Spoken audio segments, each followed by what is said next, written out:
അത് മുഖ്യമന്ത്രിയോട് ചോദിച്ചാൽ മതി. മുഖ്യമന്ത്രിക്ക് നല്ല കൃത്യമായി അറിയാം. ഒരു പ്രതിയെ സംബന്ധിച്ചോ ആ പ്രതി എവിടെ ഉണ്ട് എന്നതിനെക്കുറിച്ച് കൃത്യമായിട്ട് അറിയാവുന്ന ഏക വ്യക്തി കേരളത്തിൻ്റെ മുഖ്യമന്ത്രിയാണ്. അദ്ദേഹമാണ് ആഭ്യന്തര വകുപ്പ് കൈകാര്യം ചെയ്തത്. അപ്പോൾ തീർച്ചയായിട്ടും ആഭ്യന്തര വകുപ്പ് കൈകാര്യം ചെയ്യുന്ന മുഖ്യമന്ത്രിക്കാണ് ഏറ്റവും നന്നായിട്ട് ഒരു പ്രതി എവിടെ ഉണ്ട് എന്നതിനെക്കുറിച്ച് അറിയാൻ കഴിയുന്ന അദ്ദേഹത്തിന് തന്നെയാണ്. അദ്ദേഹം ഇപ്പോൾ എന്തിനു വേണ്ടിയാണ് ഇതിൽ നിന്ന് ഒഴിഞ്ഞു മാറി പോകുന്നത് എന്നതിനെക്കുറിച്ച് എനിക്കറിയില്ല.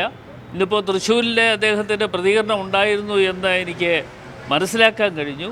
ഒന്ന് ഞാൻ പറയാം, ഇതെല്ലാം ചെയ്യുന്നത് കേരളത്തിലെ സ്വർണ്ണക്കൊള്ള എന്ന് പറയുന്നത് അവസാനിപ്പിക്കുവാൻ വേണ്ടിയും ആ സ്വർണ്ണക്കൊള്ള ജനങ്ങളുടെ മുമ്പിലേക്ക് വരാതിരിക്കുന്നതിന് വേണ്ടിയാണ് ഈ തെരഞ്ഞെടുപ്പ് കഴിയുന്നതുവരെയും ഇതുപോലെ പല കാര്യങ്ങളും നീട്ടിക്കൊണ്ട് പോകുന്നു. അതായത് ആഭ്യന്തര വകുപ്പ് ഒരു പരാജയമാണ്, അവർക്ക് അറിയാമായിരുന്നിട്ടും രാഹുലിനെ പിടിക്കുന്നില്ല, അതൊരു കഴിവുകേടാണ്, അത് സ്വർണ്ണക്കൊള്ള മറയ്ക്കുന്നതിനാണ് എന്നുള്ളതാണോ UDFന്റെ നിലപാട്? സംശയം എന്താ? ഞാനത് ഇപ്പം പറഞ്ഞ കാര്യം മാത്രമല്ല, നേരത്തെ ആണെങ്കിലും ഞാൻ ഇതേ കാര്യങ്ങൾ തന്നെ നിങ്ങളുടെ മുമ്പിൽ തുറന്നു പറഞ്ഞിട്ടുള്ളതാണ്. അന്നും ഞാൻ എൻ്റെ അഭിപ്രായം ഇന്നതാണ് എന്ന് ആ അവസരത്തിലും തുറന്നു പറഞ്ഞിട്ടുണ്ട്. അതായത് ആഭ്യന്തര വകുപ്പ് എന്തുകൊണ്ടായിരിക്കും പിടിക്കാതിരിക്കുന്നത്? ആഭ്യന്തര വകുപ്പിനെ സംബന്ധിച്ചിടത്തോളം ഇപ്പോൾ ഉടനെ പിടിക്കേണ്ട. പിടിച്ചു കഴിഞ്ഞാൽ ഇപ്പോൾ ഇവിടെ നടക്കുന്ന ചർച്ചകൾ എന്ന് വെച്ചാൽ സ്വർണ്ണക്കൊള്ളയുമായി ബന്ധപ്പെട്ടുകൊണ്ടുള്ള ചർച്ചകൾ അവസാനിക്കും. അത് അവസാനിപ്പിക്കുക എന്ന് പറയുന്നത് തെരഞ്ഞെടുപ്പാണ്.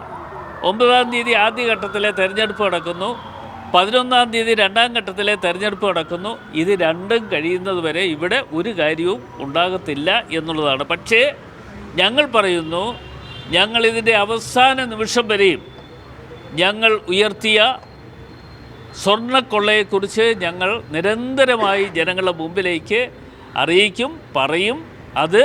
ജനങ്ങൾ അതിനെതിരെ ശബ്ദമുയർത്തുക മാത്രമല്ല, ഈ തെരഞ്ഞെടുപ്പിൽ അതിന് വിധിയെഴുത്തുണ്ടാകും എന്ന് തന്നെയാണ് എൻ്റെ വിശ്വാസം. രാഹുലിനെതിരെ ആദ്യ പരാതി ഉന്നയിച്ച റിനിയുടെ വീട്ടിൽ ഇന്നലെ ഒരാൾ വന്ന് ഭീഷണിപ്പെടുത്തിയെന്ന് ഇപ്പോൾ റിനി പറഞ്ഞിട്ടുണ്ട്. നേരിട്ടൊന്ന് ഭീഷണിപ്പെടുത്തുകയായിരുന്നു. അതൊക്കെ നേരെ നിങ്ങൾ പോയി അന്വേഷിച്ചാൽ മതി. എന്നോട് ചോദിച്ചിട്ട് എന്ത് കാര്യമാണ്? എന്നോട് ചോദിച്ചിട്ട് ഒരു കാര്യമില്ല. ഏതായാലും ഞാൻ ഭീഷണിപ്പെടുത്താൻ പോയിട്ടില്ല. അതുകൊണ്ട് എനിക്ക് ധൈര്യമായിട്ട് പറയാം, ഞാൻ അങ്ങനെ പോയിട്ടില്ല എന്ന് തന്നെ ധൈര്യമായിട്ട് പറയാം. അതൊക്കെ നിങ്ങൾ പോയി അന്വേഷിക്കണം, അതാണ് നിങ്ങളുടെ കടമ. ഈ രാഹുലിനെ വിമർശനത്തിനെതിരെ വലിയ സൈബർ ആക്രമണമാണല്ലോ ഇപ്പോൾ നേരിട്ടുകൊണ്ടിരിക്കുന്നത് കോൺഗ്രസ് നേതാക്കൾ കണക്കും. അല്ല, അതെ, സൈബർ ആക്രമണം ഇപ്പോൾ തുടങ്ങിയതല്ലല്ലോ, ഇത് കുറേ നാളായിട്ട് തുടങ്ങിയതല്ലേ. ആരെങ്കിലും എന്തെങ്കിലും പറഞ്ഞു കഴിഞ്ഞാൽ അതിനെതിരെ സൈബർ ആക്രമണം കൊണ്ടുവരികയും അതിന് ആ പറയുന്ന ആളുകളെ മോശക്കാരാക്കുവാൻ വേണ്ടി ശ്രമം നടത്തുകയും ചെയ്യുന്നത് ഒരു സ്ഥിര സംവിധാനമാണ്. അതിൻ്റെ ഭാഗമായി ഇവിടെ നടക്കുന്നു എന്ന് മാത്രമേ എൻ്റെ അഭിപ്രായത്തിലുള്ളൂ.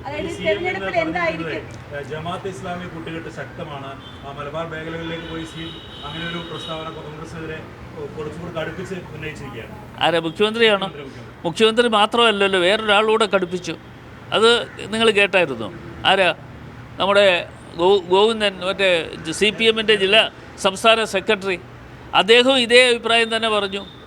അദ്ദേഹം ഈ അഭിപ്രായം പറഞ്ഞു എന്ന് പറയുമ്പോൾ ഒരു പ്രധാനപ്പെട്ട കാര്യമുള്ളത് എന്താണെന്ന് ചോദിച്ചാൽ, അവർക്ക് എല്ലാം ആകാം, എന്തുമാകാം, അതിന് യാതൊരു പ്രശ്നവുമില്ല. പക്ഷേ വേറെ ഒരാൾക്ക് ആരെങ്കിലും വോട്ട് ചെയ്യുന്നത് എങ്ങനെ തടയാൻ കഴിയും എന്നതിനെക്കുറിച്ച് അവർ ആലോചിച്ചുകൊണ്ട് ചിന്തിച്ചുകൊണ്ട് പറയുന്ന ഒരു കാര്യമാണ്. മുഖ്യമന്ത്രി പറയുന്നു എന്ന് പറയുമ്പോൾ മുഖ്യമന്ത്രിയോടൊപ്പം സംസ്ഥാന സെക്രട്ടറിയും ഇതേ കാര്യങ്ങൾ തന്നെ ഉന്നയിച്ചാണ്. അതായത് ജമാഅത്തെ ഇസ്ലാമിയുമായി കൂട്ടുകെട്ടുണ്ട് എന്ന് പറയുന്നതിനെ ന്യായീകരിക്കുകയാണ്, അങ്ങനെയാണോ? ജമാഅത്ത് അല്ല, ആരുടെ വോട്ട് കിട്ടിയാലും ഞങ്ങളത് സ്വീകരിക്കും.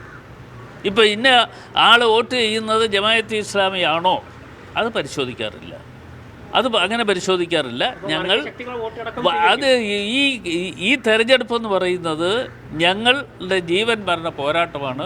ഈ പോരാട്ടത്തിൽ ഞങ്ങൾക്ക് ആര് വോട്ട് ചെയ്താലും ഞങ്ങളത് 100% സ്വീകരിക്കും എന്ന് മാത്രമാണ്. അത് ഞങ്ങൾ ആരുടെ വോട്ടാണ് കിട്ടാൻ പോകുന്നത്, ആരാണ് തരുന്നത് എന്നതിനെക്കുറിച്ചൊന്നും ഞങ്ങൾ പ്രത്യേകിച്ച് നോക്കാറില്ല. അപ്പോൾ വോട്ട് വേണ്ടെന്ന് പറയുന്നില്ല.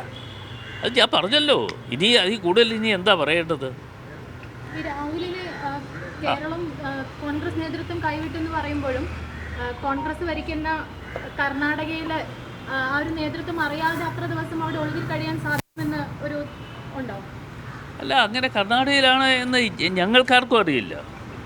കേരളത്തിലെ കോൺഗ്രസ് പ്രസ്ഥാനത്തിന് അറിയില്ല, എവിടെയാണെന്ന് ഞങ്ങൾക്കറിയില്ല. ഞാൻ അതുകൊണ്ട് തന്നെയാണ് പറഞ്ഞത്, കേരളത്തിലെ മുഖ്യമന്ത്രിക്ക് ഇത് കൃത്യമായി അറിയാം, അദ്ദേഹത്തിൻ്റെ പോലീസിന് കൃത്യമായിട്ട് അറിയാം.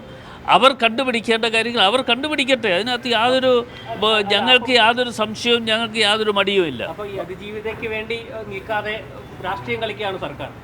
സംശയം എന്താ? ഒരു സംശയം ഞങ്ങളെ സംബന്ധിച്ചിടത്തോളം ഇല്ല ഈ കാര്യത്തിൽ. രാഹുലിന്റെ വിഷയത്തിൽ എന്തെങ്കിലും തരത്തിലൊരു ഇരട്ടത്താപ്പ് വരുന്നുണ്ടോ കോൺഗ്രസിന്റെ ഭാഗത്ത് നിന്ന് ഇപ്പോൾ? കോൺഗ്രസിൻ്റെ ഭാഗത്ത് എന്താ ഇരട്ടത്താപ്പ്? ഞങ്ങൾക്ക് ഒറ്റ താപ്പേ ഉള്ളൂ, ഒരു അഭിപ്രായമേ ഉള്ളൂ. ആ ഒരു അഭിപ്രായം മാത്രമാണ് ഞങ്ങൾക്കുള്ളത്. അത് എപ്പോഴും ഞങ്ങൾ പറയാറുണ്ട്. ശരി.